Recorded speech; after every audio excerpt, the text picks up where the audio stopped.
him. Coordinator of the Obedient Movement, Yunisa Tanko, says former Anambra State Governor Peter Obi will be on the ballot in 2027. He joins us live in the studio to unpack what this means for the evolving political landscape. Thank you for joining me at this time, Mr. Yunisa Tanko. It's a privilege having you speak with us. Thank you for being on the show. Thank you very much for having me. All right. Good evening, Nigerians. Yes. Maybe we should just get this out of the way. At a public event, it was said that you said that Peter Obi will be on the ballot with or without a coalition. Maybe we should just get that off. You might want to give some sort of clarity to that. Okay. Number one, the relationship of His Excellency Peter Obi with the coalition and his stance within the Labour Party. Before we now talk about what 2027 might entail. Okay, thank you very much and thank you for having me. Before I go on, let me just pass my condolences to the family of the late president. Because it's the day of national mourning. Yes, we had him as a president and he contributed the best he can to the development of the country. I just want to pray that may God Almighty Allah give the family the fortitude to bear the irreplaceable loss. And then we wish Nigeria can move forward and better than the way we have been managed in a way. And this we pray in the name of God Almighty Allah. That out of the way. I was at the program in Ilorin, and the gentleman from Daily Trust actually interviewed me and was asking me, this was a question, what if the coalition does not give Peter Obi the ticket?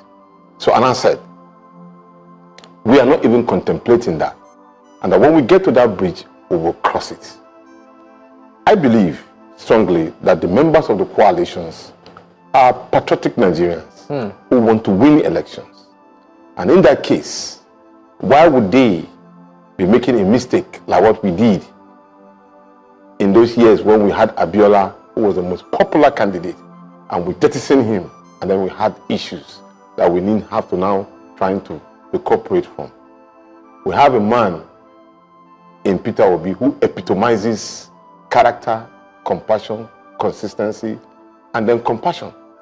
So now justicing him for another candidate, considering the fact that it's a southern part zone tenure, though unconstitutional, and it is very important that they conclude their 8 years tenure by having a Peter Obi helping them in concluding that, so that we can unify this country. And this is the best opportunity we got to do that. So, of course, pressmen will pick issues as regard to how they want to sell their papers and give it another correlation.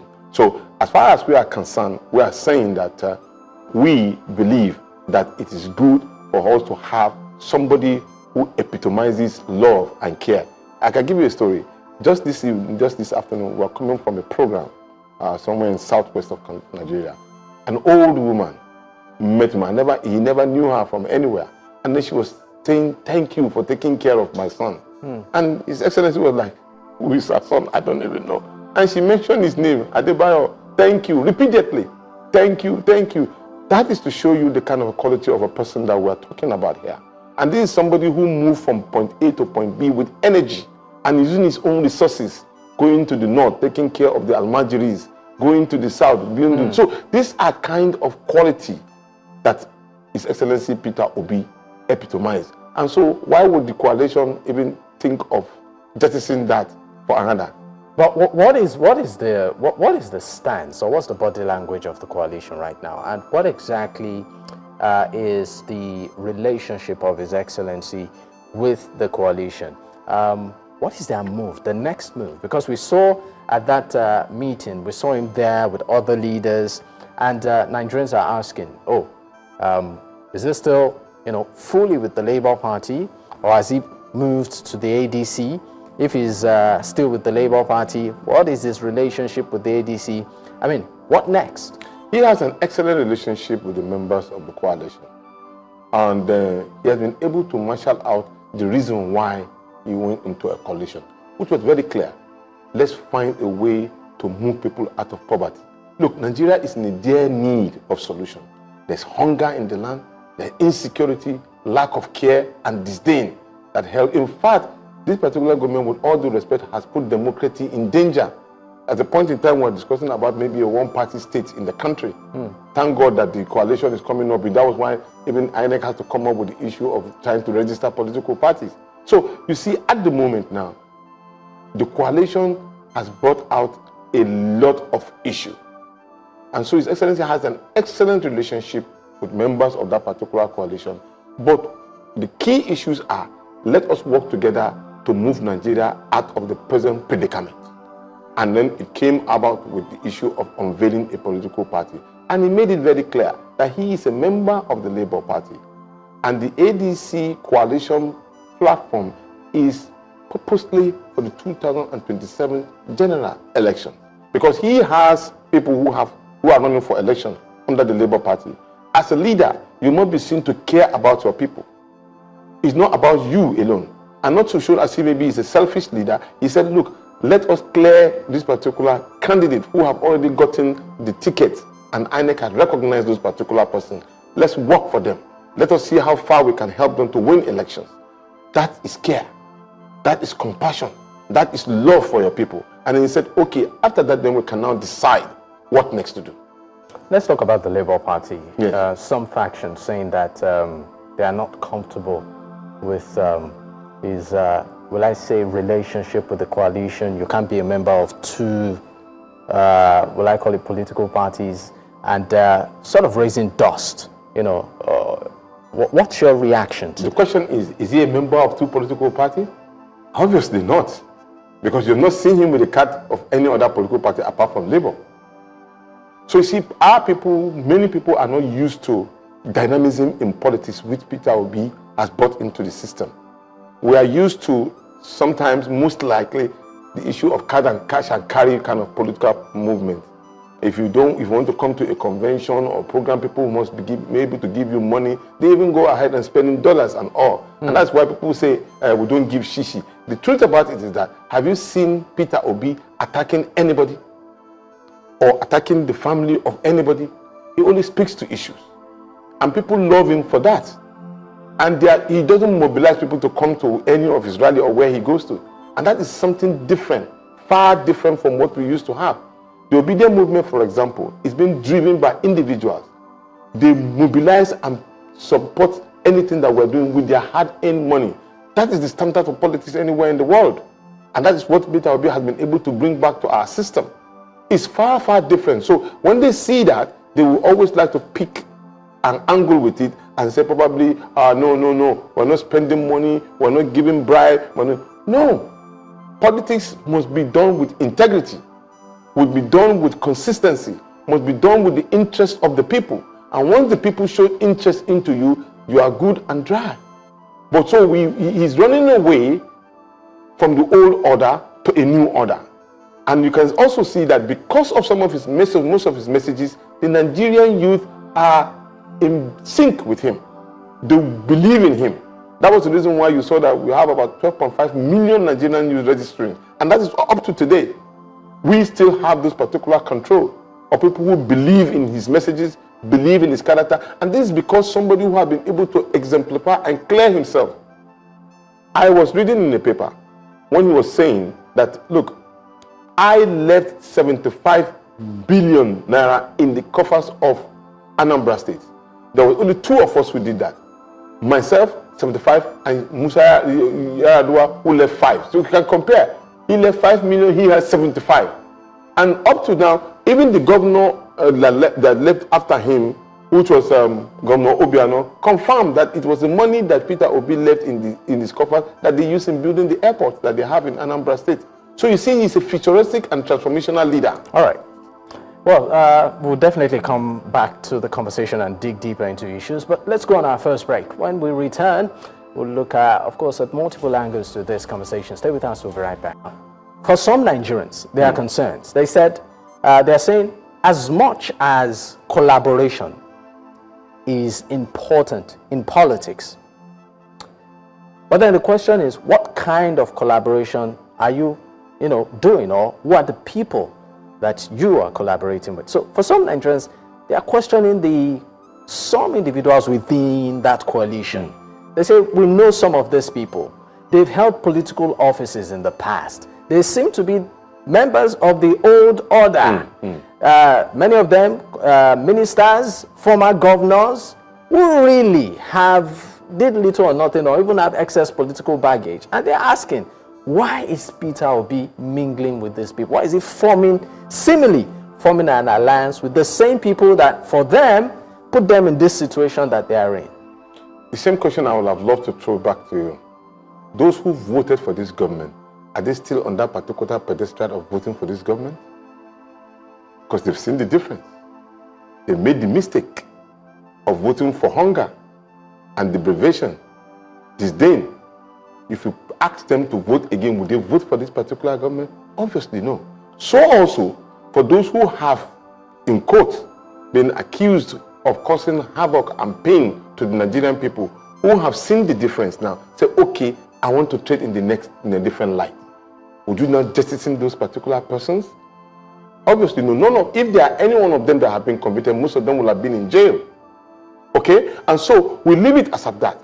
But at this point in time, we need a collective effort to be able to get us out of the wood where we are at the moment. And everybody is saying that, look, let's do this together. Let's get Nigerians out of the wood. Let's provide prosperity for Nigerians. The pain and the excruciating pain is already too much on the Nigerian people. Let us work together. And you, as a politician who have already championed that particular cause, and people want to queue behind you, would you throw them away? No, you will only shape them to be in line with what you believe that can help the Nigerian people. And they are believing in it. And Peter Obi is championing the cause. So that is the reason why. How do you think that the person of Peter Obi tends to maybe, stand out from this crop that many Nigerians are not comfortable with in that coalition? You agree with me, in Nigeria, the major problem we have is leadership. At a point in time, Peter Obi was not sellable in the northern part of the country. An argument and a debate just erode of recently. And then the people in the north are saying, why not? Must it be our religion only before I can vote for him? Must it be a person from my own part of the country before I vote for him? So the narrative is changing because you found somebody who have the capacity of leadership. And that is Peter Obi. At the moment now, there is no candidate that can face the Nigerian youth either on interview or in a Twitter space or even in a Facebook or any interview whatsoever. If you call Mr. Peter Obi, he is ready to give you answers to any question that you can ask. And I challenge any presidential candidate today to be able to face the youth who are so challenging angry. Every president. Yes, any candidate today to be able to come, because the more they interface with young people. Yeah, to interface with young people. If he does, it only enhances our democratic quality. If they pick up the challenge, it's good because it will give more insight for people to know who their leaders are or what they have been able to put on table. But Peter Obi has been able to cross that boundary. And if you ask him now to appear on a television or an interview with the Nigerian youth, he will gladly do it. Let's move to issues. What do you think this administration is getting wrong with the economy, with security, and some of the core issues that Nigerians are facing, cost of living? Telling the truth. They're not telling Nigerians the truth. What do you mean? Yes, exactly. Now, we were in this particular country when we were told that they are going to remove oil subsidy, isn't it? And then at the moment now, we are expecting that particular oil subsidy won't remove. Possibly there will be a lot of income to Nigerian people, and then they will be living in a better life. The question is this true? No. We were told in this country that power supply will be increased and jacked up to a certain number. As of today, it was tariff that they increased. We were told that probably the economy of Nigeria will double down at a particular point in time. In the manifesto of the APC, we were told that they were going to create jobs like 3 million in a year So what we are supposed to have gotten this year would have been 6 million Nigerian youth being employed. The fact is that none of them has happened. So without fear or favor, you see, the problem of lie is that when you lie, you'll be looking for another lie to cover the previous lie that you lie. So you continue living in perpetual lies. At this point in time, the truth have not been told to Nigeria. If you ask this particular government, how many barrels of petroleum did they take out of the country, they can't tell you. There's no accuracy because there's no accountability in the process. If you ask them, how many have you been able to take out of poverty in Nigeria, they can't tell you because there's no statistics on ground. How about security? In the same light, because security at the point in time now, you can see, instead of us having a clear cut of issue, people are being killed on a daily basis like chicken, and they don't even care. See what's happening in Maiduguri, see what's happening in Taraba State, see what happened in Benu State. They kill people in numbers, and yet the people are not being told. And can you tell me, I've been going to Benu State, I travel a lot to Benu State. Okay, from the distance of Benu State, there are a lot of police checkpoints, army, all of them are on this road. And where Yalwa is situation is somewhere around on the road. It's not too far from the road. And you can't tell me how people would mobilize weapons and kill close to about 2,000 of people. How? And nobody was caught? Nobody was seen? It's a question you want to ask yourself. How did that happen? Or do you tell me that in Plateau you have not been able to arrest one person that will tell you what really went wrong? So the issue of security is a conspiracy against the people for political gain and enrichment of individuals. And that is what Peter Obi will never ever condone. When we travel on the road, he travels on the road. You are aware of the fact that he traveled, he was going to see them in the IDP camp in Benu when he was turned back. He travels on the road and he feels the impulse of the people. How many of our leaders can do that? How many? Look, I tell you, it's not because I am working with him. I have worked with a lot of people. I have worked with Chief Ganifa Wahimi. I have worked with Balaraba Musa. I have worked with Otto Nwanko. I have worked with a lot of Nigerians. I've been in this politics at a young age, close to about 30 years of experience. I can tell you, I was presidential candidate, I was IPAC chairman, I was almost everything that I can be anything. Yes, I may not be I may not be rich and all, but I thank God for what God has given me. So I have not come close to somebody who showed this kind of passion for Nigeria. Because on every day, on every second, what you think about is Nigeria. How do the people live in? Clearly, just now when we are coming back from a journey, maybe because of the euphoria of things that he has seen about insecurity, a car was seen to be in a bush. So that is like, Tanko, there's a car in that bush. Oh. It's like some people have been gagged. Are you sure? Let's turn back. Let's turn back and check whether they need help. How many of our leaders can do that? They don't even care. Some of them even go by flight for anywhere they're going. I mean, how do you explain when you cannot move from what do you call it, from Ijebu here on the road? You see potholes and all, and somebody are thinking of doing it. So the passion that he shows every day is amazing. Now, talking about passion, one thing that seems to be at the front burner lately is the issue of our health care system. I mean, many Nigerians, God rest his soul, our former president, President Muhammadu Buhari, who died passed on in a clinic in London. And we know that while he was in office, the term medical tourism was very prevalent, and that seems to be the norm, grand norm of many of our leaders. And Nigerians are beginning to ask questions as regards the quality of our healthcare system. I mean, what do you make of this? Let me even add to your shock. There's a clinic very close to the Nnamdi International Airport in Abuja. It's located just about some few kilometers to the airport. Tungamaji or so, that's the name of the clinic. His Excellency was able, through our people, was able to identify that particular local clinic. He went there. There was only one nurse, not a doctor, one nurse. The bridge to get to that particular place is dilapidated. If you're not careful, you can fall by the edge. But he visited it, not once, twice, or 3 times. Does His Excellency use local hospitals? Of course he does. Of course he does. He has local doctors, he has local hospitals. He does. So it's not as if he practicalizes what he preaches. He practicalizes what he preaches. And I saw people when you were tweeting about him serving, this is what he does when he's serving people in a way. I was about going there. Yeah. Too. That's, let me tell you, that is his natural self. But we've seen politicians do that. No. Political, I call it PR. Let me share knowledge with you. This is not a situation of that nature. You saw Senator Izinazo doing the same thing. That particular day, what was it? It was the birthday of a pastor. And what he does is that they are reversing the case where the poor usually serve the rich. So the rich now serve the poor. At the point, somebody was even saying that, look, I will not eat until when Peter Obi serves me. So it is the riches that are serving the poor as a form of a reminder to the riches and the affluence in the society that the table can turn. Show love to your people. And it's like meeting me at home, what I usually do.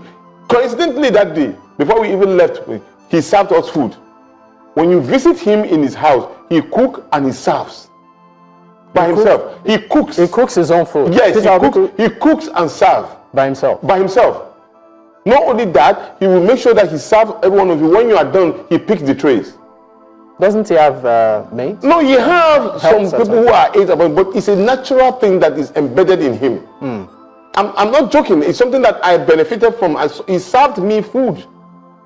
And anybody that will be around him, you can question, you can verify. That is his word. Verify. He does it by himself, not any other person. Okay, let's look at elections in this country. And the quality of elections that happened. Just recently, we had the local government elections in Lagos State. We've had conversations around electoral reforms. 2023 was a pivotal year for the Labour Party and also His Excellency Peter Obi. Are you comfortable with the current state of electioneering and elections in the country? And what would you recommend as reforms? Okay, obviously no. There's a lot to be done. You see, the Electoral Act of 2010 as amended, and that's why it's very important for most of our politicians to read those particular laws that govern the electoral process. So you'll be prepared for the quagmire and the lacuna and the areas of manipulation that may arise from that particular document. So you prepare yourself. Quite honestly, a lot of Nigerians did not read a lot about the Electoral Act. A case in study, for example, when they said that if they cannot use electronic system, they can use manual way of collating results, which is a fraud. So the document itself created room for manipulation. So, and we need to eliminate that. We've already done a lot. I think the amendment was done, I remember with nostalgia, we actually called for the amendment, but a lot of things were hidden in the document that created room for a gap for manipulation. So we need to find a way in which to reject that particular document to say, look, electoral election results should be published immediately electronically. And when there's electoral representation, it may be done in a way that the sequence of the result sheet is clear. Let me give you an example. The first document in the electoral sheet, between ET8 or so, first copy, second copy, and third copy are clear. But all other copies are blurred. Do you get it now? Yeah. So it can be used for manipulative tendencies.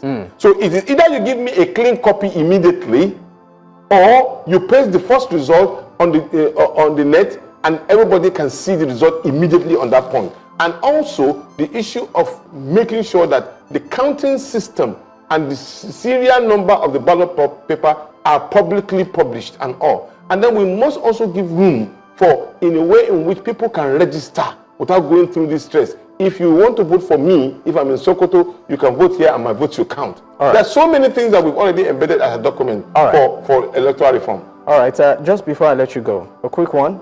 I would appreciate if your response can be in 30 seconds. Yes. Number one, what's the relationship between His Excellency Peter Obi and Dr. Julius Abure? And then number two, are there chances that he would leave the Labour Party should the ADC or the coalition agree that maybe they want him as their presidential candidate? You know, the most interesting thing about Peter Obi is this. He never holds grudges against anybody. I'm telling you. In fact, when you are with him, there was a scenario that happened. Somebody was talking down on him, and the person didn't know that Peter Obi heard him. And then when he came in, he hugged him. And then he continued the relationship. He said, probably he's talking so that I can learn. He never hold any grudges with anybody. And this is a situation, while he was a governor, can you imagine this? While he was a governor, he went to a program and his car was parked in somebody else's front door. The guy, of course, the guy came out and was so vociferous and all. He said that the car of the governor should be hip out of the way because the governor parked in front of his house. It's not supposed to be. And then when they parked, they hit the car. But all right, out of the way. Governor's car, sitting governor. And then when the man came, everybody would have said, hey, Mr. Governor, get him arrested. Blah, blah, blah. He said, no. He now went to the man and said, I'm sorry, sir. I didn't know that the car was parked. You people make the wrong news. You shouldn't have parked in front of his car. Today, that person is one of the best friends of His Excellency. All right. So for the Labour Party, in terms of the, will I call it internal crisis, in 30 seconds, sir, are we seeing what next? Well, the issue is that how do we collaborate together and get the right solution to our problem as a team? Yes, they may be different, but we are hoping that people will see the light of saying that, look, we are on a rescue mission and it cannot be done by one man. And that one man is ready to collaborate with a lot of people. So, when we have a better choice, let's take advantage of it. God has given us His Excellency Peter Obi. Let's run with it. All right, thank you.